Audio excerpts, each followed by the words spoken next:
Someone please explain to me why a 14-year-old should be having any plastic surgery. If you're wondering what I'm talking about, recently a 14-year-old passed away after getting a breast augmentation, liposuction, and a BBL, and her mother's boyfriend was a surgeon. On top of that, her biological father didn't even know the truth until the day of her funeral. So this mother, her name's Paloma, she shared custody of her daughter, which her name is also Paloma Nicole, with her ex-husband Carlos. On September 11th, she told Carlos that their daughter tested positive for COVID and that she was really sick, so they were going to be isolating together somewhere in the mountains in Mexico. Then on September 15th, Carlos was told by his ex-wife that Paloma was in critical condition and had a cardiac arrest because of COVID. 4 days later, Paloma was declared brain dead, and the next day, she passed away. So basically everything was happening so fast, and her father felt like something wasn't right. On the day of Paloma's funeral, his entire family noticed that this little girl that they all knew looked very different. So Carlos asks his ex-wife, why does Paloma's upper body and lower body look so different? And she's just very dismissive and denies everything. At the funeral, Carlos asked to be alone with his daughter, and even though his ex-wife refused to, he eventually was able to, and when him and his family examined her body, he saw scars and bruises everywhere, and it was confirmed that she had implants. Now, this story just gets crazier because it turns out that the mother's boyfriend, who's also a plastic surgeon, was the one who performed the surgery on this little girl. The fact that this professional went through with such an intense surgery on a child, and not just one procedure, but 3 at one time. Then the mother ended up confessing and said that this was an early present for Paloma's 15th birthday. If you're alone right now, don't watch this video. In the winter of 2018, a man who was living alone in the mountains wakes up to find a red ball sitting on his front yard. He assumed the only neighbor he had must have kids, and so he kicks the ball over the fence, goes inside, doesn't think anything of it. That night, he wakes up to the sound of kids laughing outside of his window. He goes outside to check on them because it's the middle of the night, and there's no kids anywhere, but that red ball is back on his property. So he picks it up, brings it in his house, and goes back to bed. The next morning, he goes over to his neighbor's house to let them know that their kids are out in his yard in the middle of the night. But it turns out his neighbor is just some old man who lives alone, and there aren't any kids anywhere in the area. That night he wakes up again to the sound of kids on his property, and when he looks outside, there's no kids, but that red ball is back on his property. Panicked, he runs downstairs to make sure the one he brought in is still inside, and it's gone. He checked every window and door, and everything was still locked. It didn't make any sense. He decides to look out the window one more time, and off in the distance is some weird stiff figure watching him. Insane Crimes, Part 1. In one of the dumbest crimes in history, an Arizona man who worked for UPS stole a diamond worth $160,000, then traded it for some weed. Instead of selling it or hiding it, he handed the massive gemstone to his dealer for a $20 bag of marijuana. The dealer, shocked by how valuable it looked, brought it to a jewelry store to get it appraised, and the person behind the counter instantly recognized it as stolen. Police were called, and within days, both the thief and the dealer were arrested. In the end, the man didn't just waste a life-changing fortune, he basically turned himself in for the price of a dub. On the other hand, in 1968 Japan, a man pulled off one of the most brilliant heists in history without the use of a single weapon. Disguised as a motorcycle cop, he pulled over a bank vehicle carrying over $10 million in cash and claimed it was rigged to explode. To make it believable, he lit a flare underneath the car and yelled for the employees to run. They bolted in fear as he calmly got in, drove off with all the cash, and vanished. Despite the largest manhunt Japan had ever seen, interviewing over 100,000 people, neither the thief nor the money has ever been found. Combo killer, the Skin Freak, and what is his true identity? We are going to go over massive spoilers in this video, but I do have a full playthrough of the entire game on my channel. I'm also super curious to see if you can guess which character the Skin Freak is as the video goes on. I want to start by mentioning that we are playing as a character named Belle. She has a new job in a new town because she's running away from her abusive father that's following her. During the game, we have to work an overnight shift to install new programs on the computers. We check in with the security guard here, Steve, and he tells us something crazy. The Skin Freak, who's been all over the news, has been found, and apparently it was our weird co-worker Harold? It kinda makes sense because Harold's been acting very strange and the Skin Freak's clothes were literally in his office. We then run into our coworker Lisa, who's here to get away from her husband. That's concerning and a bit suspicious, but okay. We meet a super creepy UPS delivery guy who's obsessed with getting close to us. And we also find a paper in our boss's trash can that confirms he was just recently diagnosed with skin cancer. And wait, our boss was the one who called us here off duty. Something isn't right, something isn't adding up here. At this point in my playthrough, I was conflicted. I was suspicious of Harold, but not convinced just because the police said he was. Lisa being here is strange, the UPS guy was acting odd, of course it's strange my boss called us here, and my father has been following me for years. And now for the final spoiler warning, here's the big reveal. The skin freak breaks into the building and we find Steve's dead body along with his security card for us to use. The skin freak captures Lisa, we save her, and then we find Harold. Harold's story as to where he was didn't make sense, so I got nervous and shot him. And Harold was not the skin freak. The skin freak chases us to the top of the building and we find our dad's dead body along the way. So then it's our boss, right, Mr. Bond? He takes off his mask and the skin freak was Steve, the security guard, all along. He faked everything and was about to flee the state after tonight. But Belle knocked him off the roof and has to live with the trauma of the skin freak forever. I don't really cry though, I guess I shut down. Well, you've heard of fight or flight, but there's also a secret third option called freeze. It's when your body learns that just being still can keep you safe. Is it bad I say I use hookups to feel something? That's because you're chasing oxytocin, but the sex you're having isn't a real connection. It's more of an anesthesia. I smoke when I get too stressed. That's because the substances trick your nervous system into being calm, but it's not permanent or even real. You're gonna have to do it again to keep it going. I might also have a drink or two to relax. That's a chemical dissociation. You're not actually relaxing, you're just turning off your ability to feel. I have noticed that I tend to eat more when I get sad or anxious or bored. That's because food is the safest coping mechanism there is. It never leaves, it never argues, and it always fills the silence. I just throw myself into my work sometimes. That's because you're using achievement as avoidance. You can't fix your feelings, so you're fixing the output. Have you tried bed rotting? It's just where you lay there and doom scroll for hours. That's digital sedation. Your phone's not gonna judge you, it's just there to keep you numb. When I'm upset, I just clean everything.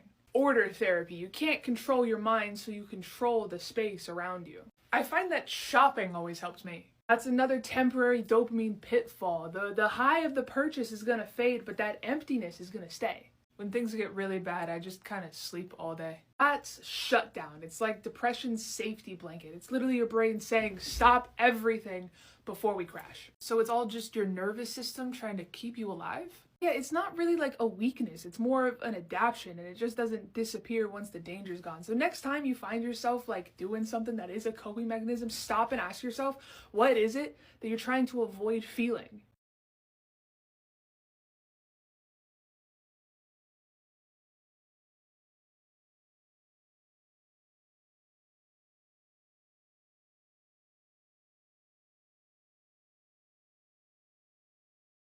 These are the strangest graves in the world. In the United States, in the middle of the road, a tomb will stand out. It actually belonged to a woman who was buried there before the road was even built. When the cemetery was removed, her family refused to move her grave. So the engineers left the grave. Today, drivers can drive by this tomb on the road. After this mom lost her young son, she decided to put a sandbox over top of his grave. And since then, the older brother plays in the sandbox almost every day. This is the family's way of keeping the bond between the brothers alive. Here are some real-life heroes, part 3. This photo shows 8-year-old Jonathan Gonzalez, and he was in the car with his pregnant mother, grandmother, and younger sister, when all of a sudden their car went off the road and down a steep mountain cliff. Jonathan called 911 and climbed the 100-foot cliff to direct the responders to the car. According to police, the car was so far down the mountain that if it hadn't been for Jonathan, they probably wouldn't have located the car at all. This is 10-year-old Kyle Forbes. He is a Boy Scout and actually has autism.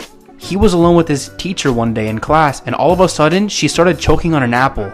Kyle, who had been trained with the Heimlich maneuver by the scouts and his dad, was able to dislodge the apple from his teacher's throat and save her life. This is 5-year-old Riley Braden. Riley was swimming in a hotel pool when she noticed an 18-month toddler fall in. She dove into the pool and got the baby from the bottom of the pool, saving its life. Pretty cool.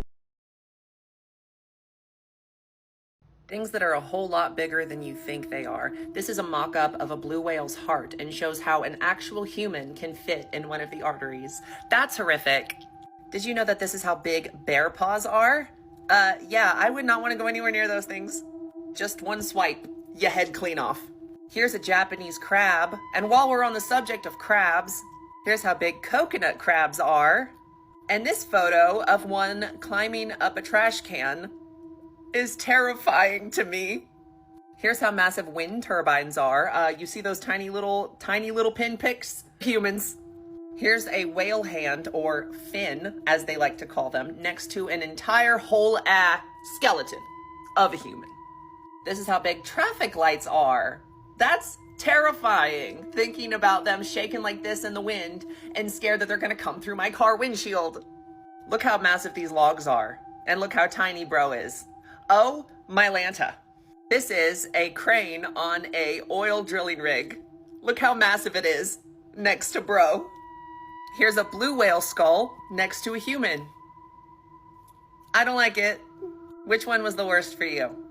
This one was the worst for me, I fear.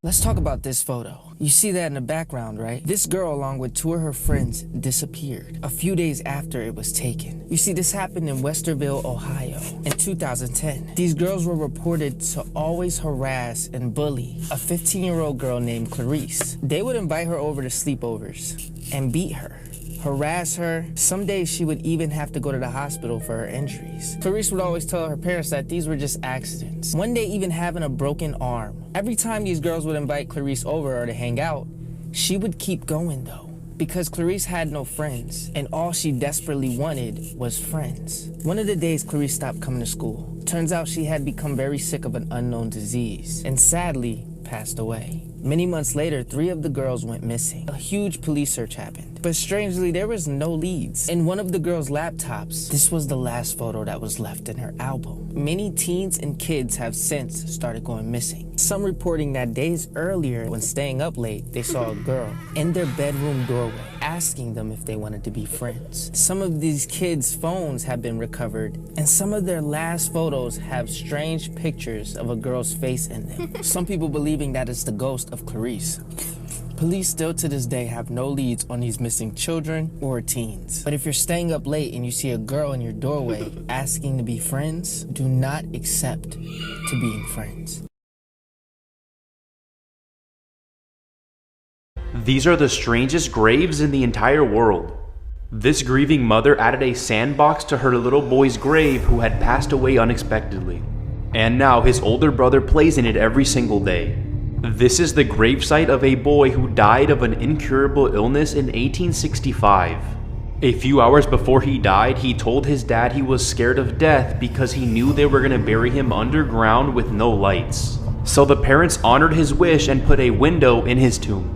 After her daughter died of yellow fever in 1892, a grieving mother wanted to make sure that her little girl was never alone. You see, her daughter was absolutely terrified of storms.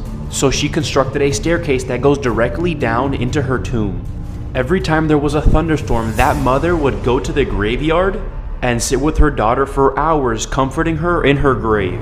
Morbid Facts, Part 774. While on his way to Toronto to film the second season of Gen V in March of 2024, actor Chance Perdomo tragically died in a single-vehicle motorcycle crash at just 27 years old. Authorities confirmed no other vehicles were involved, but never released the exact location, cause of the crash, weather condition, or road details, leaving the true circumstances unknown. Because he died alone, there were no public witnesses and no full incident report, sparking endless speculation among fans. Eerily, just days before the accident, he posted a photo of his motorcycle on Instagram with the ominous caption, "The final calm before the storm." His death impacted Gen V so heavily that production was postponed, and instead of recasting his character, the writers rewrote the entire season around his absence, a rare move that shows just how important and irreplaceable he was as an actor. In 1996, a stray mother cat in New York City became famous for performing one of the most heroic acts in animal rescue history. When the abandoned garage she and her newborn kittens were living in caught fire, she ran through the flames 5 separate times, carrying each kitten out one by one. By the time she saved the last one, her eyes were blistered shut, her ears and paws were burned, and her fur was scorched. But she touched each kitten with her nose to make sure they were all alive before collapsing unconscious. Nicknamed Scarlet, she later recovered at a veterinary hospital and was reunited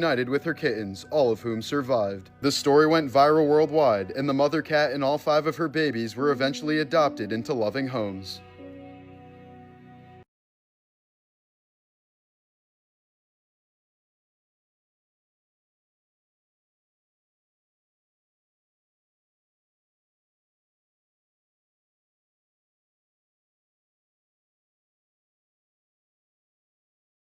Be careful who you're alone with in Japan.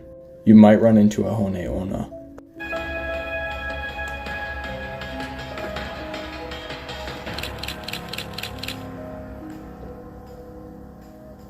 In Japanese mythology, the onna, or bone woman, is a spirit whose face, hands, and neck appear to be that of a young, attractive female. However, the rest of her body bears no flesh at all.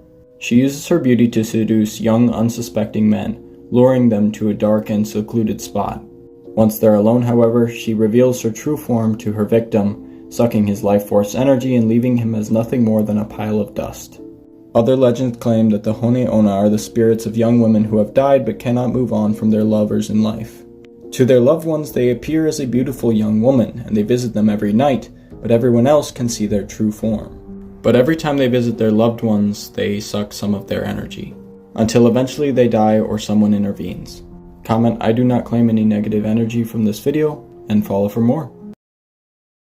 This woman was left blind after her ex threw acid on her face, but then she forgave him and then married him. This is the story of Berfine Ozek. She was 18 years old when her ex-boyfriend threw acid on her face after she ended their relationship. Kasim Ozan had threatened Berfine multiple times before, but on January 2019, he waited until she left her house and he attacked her. She suffered severe burns, permanent disfigurement, as you can see in these photos, and she lost her vision in one eye. Kasim was arrested and was sentenced to 13 years and 6 months in prison, and Berfine initially testified against him, but things quickly changed. Absolutely no one expected this, but while Kasim was in prison, he wrote letters to Berfine. He apologized and expressed his love for her, and that's when eventually Berfine withdrew her complaint and stated that she still loved him and that she forgave him. Then in 2021, Kasim was released from prison early, and a year later, Berfine and Kasim got married. And of course,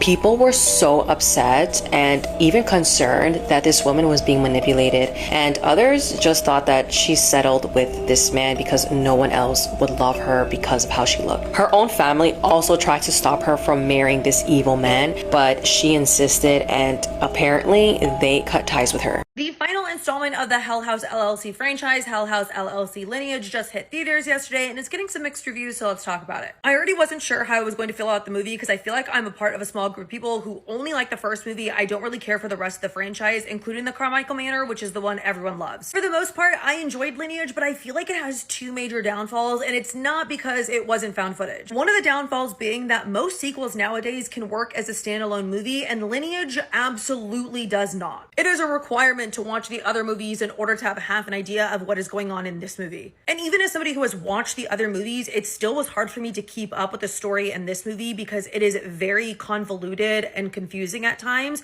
and they just don't do a good enough job at recapping the previous movies to follow along with this movie. With that being said, I feel like the writers did try to fully flesh out the story for it to all come together. It was just really convoluted, but that leads me to my second downfall, is that it just didn't really feel like a finale. Even though I think the writers really tried to make this all make sense, in the end, I still had a lot of questions. Overall, I gave House LLC Lineage a very soft 3 out of 5. I still had a pretty good time with it. I thought there were some good scares in it. I think that they tried to wrap up the story, and I was still able to understand the overall gist of the plot. But if you've seen it, let me know what your thoughts are in the comments because I am very curious about this one. If you're alone right now, don't watch this video. In the winter of 2018, a man who was living alone in the mountains wakes up to find a red ball sitting on his front yard. He assumed the only neighbor he had must have kids, and so he kicks the ball over the fence, goes inside, doesn't think anything of it. That night, he wakes up to the sound of kids laughing outside of his window. He goes outside to check on them because it's the middle of the night, and there's no kids anywhere, but that red ball is back on his property. So he picks it up, brings it in his house, and goes back to bed. The next morning, he goes over to his neighbor's house to let them know that their kids are out in his yard in the middle of the night. But it turns out his neighbor is just some old man who lives alone, and there aren't any kids anywhere in the area. That night he wakes up again to the sound of kids on his property, and when he looks outside, there's no kids, but that red ball is back on his property. Panicked, he runs downstairs to make sure the one he brought in is still inside, and it's gone. He checked every window and door, and everything was still locked. It didn't make any sense. He decides to look out the window one more time, and off in the distance is some weird stiff figure watching him. Never go to Fort Mountain, Georgia. Two young men set out to visit historic Fort Mountain when something tragic happened. While taking a photo of his buddy, one of the boys was so scared of what he saw that he had a heart attack and died at the hospital 2 days later. When the surviving friend later took the photos to be developed, what he saw was horrifying. An entity standing next to him as his buddy snapped the shot. Morbid Facts, Part 202. In May of 1997, 8-year-old schoolboy Jamie Lavis was abducted and murdered by his bus driver, Darren Vickers. In the days after Jamie disappeared, Vickers wormed his way into the boy's parents' lives, claiming to be haunted by the knowledge that he was potentially the last person to see him alive. The killer eventually moved in with the victim's family, saying that he wanted to devote his life to finding their boy. The Lavis family was so blinded by his false determination and desire to bring their son back that they completely trusted Darren and even let him sleep in their bed with them. Vickers would often face the media to speak on behalf of the devastated family, begging the public to help find the missing boy. He would even take part in searches for Jamie despite his knowledge that they were going nowhere. Jamie's remains were eventually found 2 years after his disappearance, and Vickers was sentenced to 25 years in prison. February of last year, he attempted to get out on parole but was denied.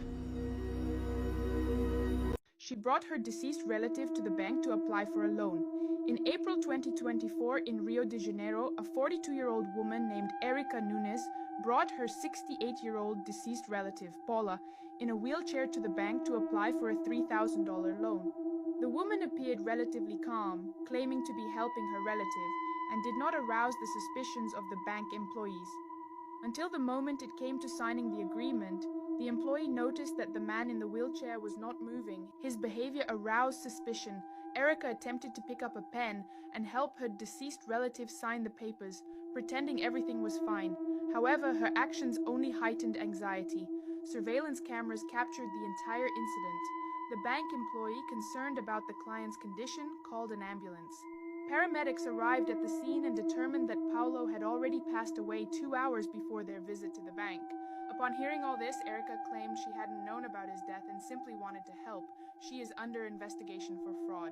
I was so not prepared for this true crime doc, but it's about probably the worst thing that could happen to someone who gets adopted. It's called Into the Fire, the Lost Daughter, and it follows Kathy, who had a daughter when she was 17 that she had to give up for adoption. And the girl, Andrea, was adopted by the Bowman family. But 36 years after the adoption took place, Kathy learns that her daughter disappeared when she was 14 years old, and the Bowmans say they have no idea what happened. And not only that, but the father in the family, Dennis Bowman, might actually be a serial killer. Also, I'm Kaylin, and I give a lot of documentary recommendations if you want to follow along. So Kathy's daughter Andrea disappeared in 1989 when she was just 14 years old. And Andrea's adoptive father said that she left with just a purple coat and $100 that she stole from her adopted family. But Dennis, her adopted dad, has this really sketchy past. When Andrea was just 5 years old, he was caught attempting to murder and essay an 18-year-old girl. And the year he did that, he actually went on to murder another woman because he wasn't in jail for some reason. Kathy really believes that her daughter is buried in Dennis's backyard. She says not only does she know that Dennis had something to do with her daughter's disappearance, but she's buried in his backyard. And the cops have told her that's literally impossible, but she says she has a mother's intuition. I don't want to give away too much else because the documentary literally had me on the edge of my seat the entire time, and I think it's worth it to go into it knowing as little as possible,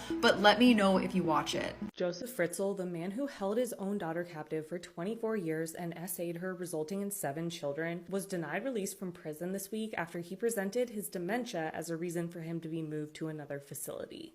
In the 90s and early 2000s, Joseph Fritzl held his daughter Elizabeth prisoner in the basement of their family home.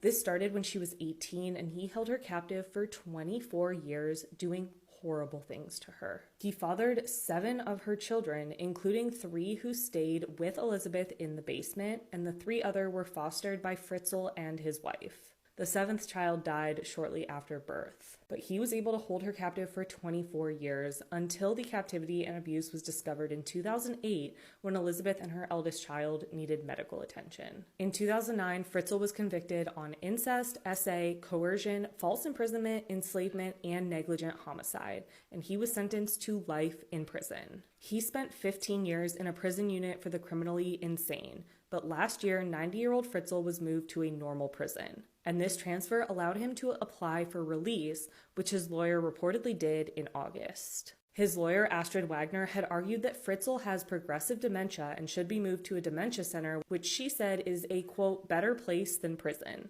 But this week, Fritzl was denied this move. The court ruled that Fritzl still has aggression toward his family as part of his delusions and that him posing a threat cannot be ruled out. Therefore, he must remain in prison. His lawyer, Wagner, said she doesn't agree with this and will be contesting the decision. but hopefully he will remain in prison for the rest of his life because that's where he deserves to be.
So this guy, his name's Ray. And Ray is, very handsome, but he also has a really big problem. He's become obsessed with this mobile game.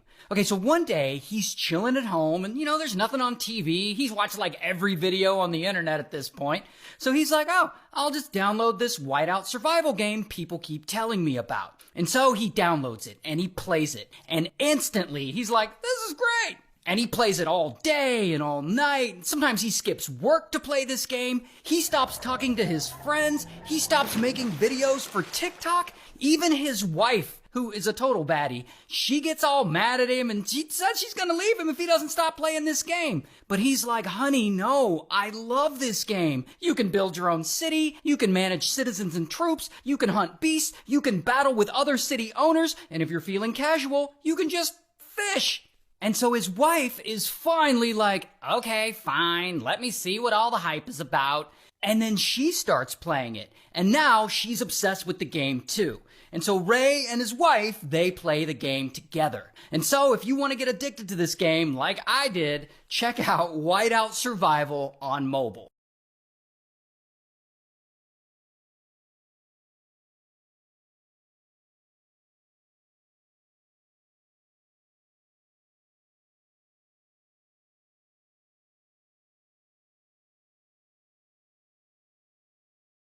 This woman created such disturbing videos that she was sentenced to 50 years in prison.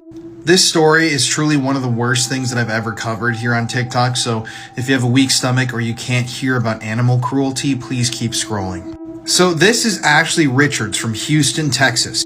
In 2015, she pleaded guilty to 4 counts of producing and 1 count of distributing these disturbing videos.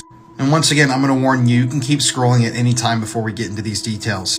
So this all started in 2012 when PETA, or the group known as People for the Ethical Treatment of Animals, contacted the Houston police about a video they had found online.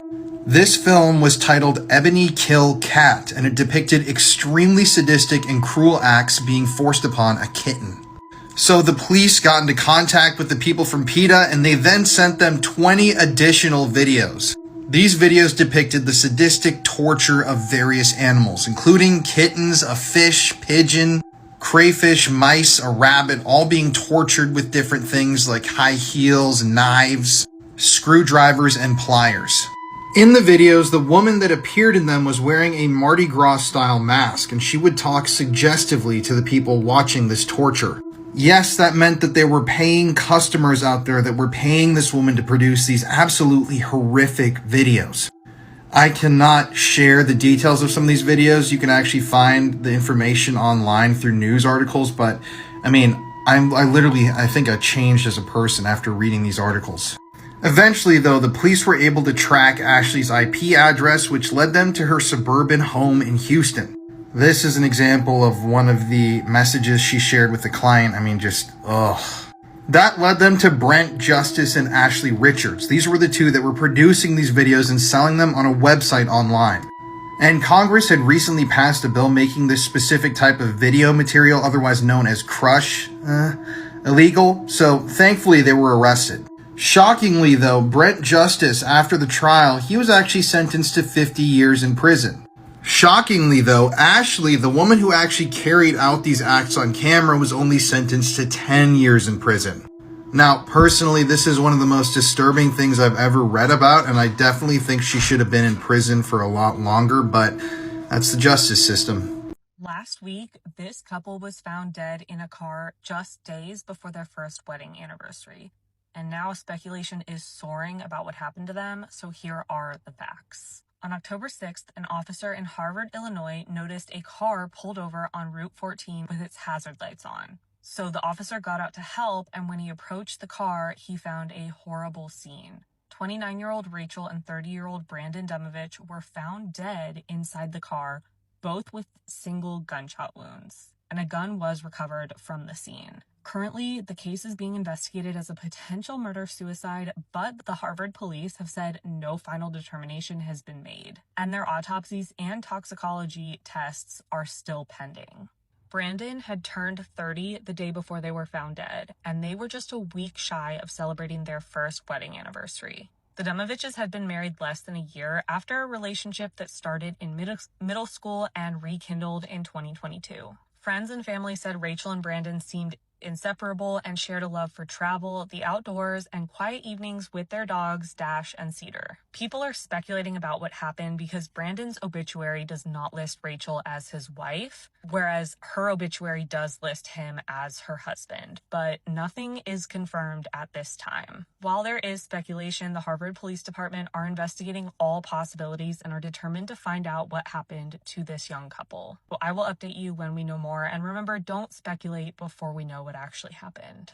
Morbid Facts, Part 202. In May of 1997, 8-year-old schoolboy Jamie Lavis was abducted and murdered by his bus driver, Darren Vickers. In the days after Jamie disappeared, Vickers wormed his way into the boy's parents' lives, claiming to be haunted by the knowledge that he was potentially the last person to see him alive. The killer eventually moved in with the victim's family, saying that he wanted to devote his life to finding their boy. The Lavis family was so blinded by his false determination and desire to bring their son back that they completely trusted Darren and even let him sleep in their bed with them. Vickers would often face the media to speak on behalf of the devastated family, begging the public to help find the missing boy. He would even take part in searches for Jamie despite his knowledge that they were going nowhere. Jamie's remains were eventually found 2 years after his disappearance, and Vickers was sentenced to 25 years in prison. February of last year, he attempted to get out on parole but was denied.